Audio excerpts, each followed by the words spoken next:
This week, the global order experienced a significant rupture, and it happened suddenly and dramatically, captured live on camera. Washington found itself at the center of this upheaval, while Donald Trump stood on the tarmac at Joint Base Andrews proclaiming that Iran was on the verge of collapse and that the United States was ahead of schedule. 6 of the 7 most influential Democratic leaders were engaged in a video call, articulating a starkly different narrative. This was no private conversation or diplomatic memo hidden away. It was an open discussion, recorded for all to see. German Chancellor Friedrich Merz, Canadian Prime Minister Mark Carney, Japan's Prime Minister, Brazil's President Lula, and the European Union's foreign policy chief, along with representatives from France and Italy, were all expressing their concerns about America's actions. They were clearly indicating that they could no longer support the current trajectory. This is not merely a disagreement over policy, it signifies something much more profound. In the next few moments, I will explain what has transpired, why Washington seems to have been caught off guard, and how the geopolitical landscape you inhabit today is fundamentally different from what it was just a week ago. To grasp the magnitude of this situation, consider a powerful business partner, one that you have built your entire operation around for decades. You've sacrificed other contracts for them, restructured your supply chains, and even made enemies due to this partnership. Now, week after week, that partner is making unilateral decisions that hurt your bottom line, expose you to risks, and embarrass you in front of the world. How long would it take before you start quietly planning an exit strategy? How long before that exit becomes your primary focus? Keep that thought in mind, as it appears that at least 6 world leaders have begun to do just that simultaneously. I invite you to share your thoughts in the comments. Is this a coordinated shift away from American leadership, or is each country reacting independently? The answer to that question could significantly impact what happens next. Let's rewind a bit. This situation didn't arise from a single shocking event. Rather, it is the result of a series of decisions accumulating over time until they became too significant to overlook. The Trump administration initiated military operations against Iran, effectively closing the Strait of Hormuz, the crucial waterway through which approximately 1/5 of the world's oil supply flows. This has thrown global energy markets into turmoil. American service members are dying. As of this report, 13 have been killed, 10 seriously injured, and a total of 200 have sustained injuries, with expectations that these numbers will continue to rise. At the same time, the Trump administration made another stunning move. Despite the G7's collective effort to maintain economic pressure on Russia, the U.S. Treasury quietly issued a 30-day waiver, allowing countries to purchase Russian crude oil and petroleum products. This news did not remain under the radar for long. Friedrich Merz learned about it on the same day it was announced and publicly shared his concerns. The fundamental miscalculation at the heart of Washington's stance seems to be the assumption that allies will endure any pressure, accept contradictions, and continue providing diplomatic cover, intelligence cooperation, and strategic support indefinitely. The question now is, where else could they possibly turn? That assumption is currently being put to the test in real time. The first indication of this shift is the fracture within the G7. 6 out of 7 leaders, as stated by Merz, openly expressed their belief that sanctions on Russia should not be lifted. They reached a consensus only to find that the American government had decided otherwise. Merz did not raise his voice or make accusations. He simply stated the facts plainly and publicly, standing next to Prime Minister Carney. "This was not our view," he remarked, and he pressed further, questioning what other motives might have influenced the American decision. Relaxing sanctions on Russian oil during an active conflict, in which Russia is supporting Iran while American soldiers are being killed, lacks a clear strategic rationale that the other G7 members can comprehend. Washington was absent from the room when the other 6 leaders aligned in their views, and that quiet, polite public break was deafening. The second indication of this unraveling is occurring in the Pacific. This development has barely registered amidst the noise, yet it may prove to be the most consequential of the entire crisis. The 31st Marine Expeditionary Unit, based in Japan, has been deployed to the Middle East. The USS Tripoli, which previously trained alongside Japanese forces in exercises designed to prepare for a potential Chinese military action against Taiwan, is now en route to the Persian Gulf. Concurrently, the Pentagon has begun relocating components of the THAAD missile defense system from South Korea, a nation that had previously sacrificed significant diplomatic relationships to host that system. South Korea had been assured that these systems were a permanent commitment to regional security, but that assurance has proven to be hollow. On the same day the THAAD components were moved, Kim Jong-un conducted a strategic cruise missile test from a new 5,000-ton naval destroyer, sending a clear message. Japan's prime minister has also made it unequivocally clear that Japan will not be deploying its self-defense forces to assist in operations in the Middle East, not for minesweeping, logistics, or any other purpose. The message from Tokyo, communicated through parliamentary statements and official channels, was straightforward. You are on your own. Washington has effectively hollowed out the Pacific theater to engage in a conflict in the Middle East, and every player in the region, both allies and adversaries, is recalibrating their positions accordingly. The third indication is a diplomatic countercurrent that reveals an alarming shift for anyone observing the global alignment. French President Macron and Italy's defense minister have reportedly indicated a willingness to pursue bilateral negotiations with Iran, suggesting that American security guarantees are now perceived as less reliable than they once were. Read that again carefully. European leaders are contemplating direct engagement with Iran because they no longer trust the United States to provide stable security. Brazil's President Lula, speaking for what he described as a peaceful hemisphere devoid of nuclear weapons, publicly stated that if countries do not prepare their own defenses, they risk invasion. The implication was crystal clear. The threat named was not Russia or China, but rather Washington's expanding desire for hemispheric dominance under the current administration. Iran's diplomatic apparatus responded to a Japanese parliament member's inquiry regarding the legality of the U.S. campaign by publicly thanking Japan for standing in solidarity with humanity. Just 6 months ago, such a statement would have seemed unimaginable. Today, it has become a tweet that spread rapidly across international media.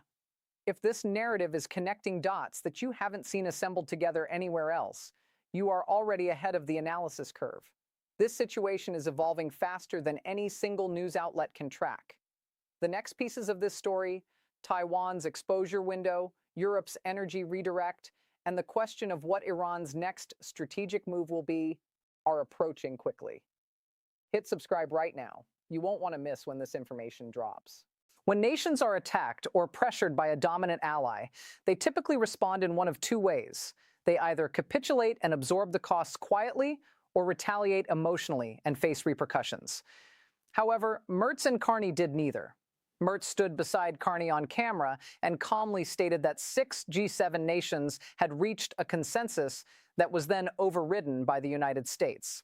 He did not express rage or make threats. Instead, he documented the situation, putting Washington's contradictions on the record in the most multilateral and credibility-rich forum available. He then expressed a desire to understand the other motives behind the decision, an incredibly diplomatically charged phrase. Carney, standing next to him, confirmed Canada's position. Sanctions on Russia would remain in place, full stop. He highlighted Canada's material contributions to Ukraine's defense, training, equipment, financial support, and security frameworks, and juxtaposed them against what he characterized as America's departure from those shared commitments. Neither leader is acting out of emotion. They are meticulously building a record. They are establishing an institutional paper trail documenting an alliance that chose not to consult its partners on decisions affecting global energy markets, regional security architecture, and the rules-based international order. You do not create such a record unless you intend to use it, and you do not use it unless you are preparing for a world where the current configuration of American leadership is either reversed or must be navigated around. While the Trump administration seems focused on tactical operations, bombing runs over various locations, social media footage, and claims of being ahead of schedule, the countries on the other side of this fracture are busy building institutions, networks, and alternatives. You do not combat structural irrelevance by merely matching someone's aggression. Rather, you make the aggressor irrelevant by becoming indispensable to the alternatives. So, what does this mean for you, the viewer? If you work in energy, shipping, or global logistics, the effective closure of the Strait of Hormuz is not just a headline. It represents a spike in costs that will impact supply chains across every sector connected to petroleum, plastics, electronics, and food transport. The longer this situation persists, the more companies will establish alternative routes and partnerships. Once a supply chain is reconfigured around a new set of relationships, it rarely reverts back simply because a ceasefire is signed. Jobs will follow the new routes, contracts will follow the new routes, and they are unlikely to return. If you reside in a country that has historically relied on the American security umbrella, from Seoul to Tokyo to Warsaw to Ottawa, the pressing question is not whether that umbrella still exists, but whether it is reliable enough to base your national strategy on. South Korea learned this week that a system they accepted enormous diplomatic costs to host can be removed without prior notice. Taiwan has realized that billions in promised military aid can be withheld. Japan has discovered that the forces trained to defend the Pacific can be redeployed to another theater without consultation. These lessons will not be forgotten. 3 potential paths forward have emerged from this situation. The first scenario is a managed reset. Business communities, institutional allies, and elements within the U.S. defense establishment might push for a diplomatic cooling-off period. This would result in a face-saving framework that produces a ceasefire with Iran, restores some form of allied consultation, and allows the current administration to claim victory. In this scenario, the fractures would be temporarily concealed, but the new networks quietly established during this crisis, bilateral channels, alternative energy partnerships, and independent defense frameworks, would not dissolve. Instead, they would serve as the infrastructure for a more hedged multipolar system moving forward. The second scenario is a domino realignment. Other middle powers observing how Germany, Canada, Japan, and Brazil have begun to hedge their positions might conclude that this is the new normal and start building their own hedges.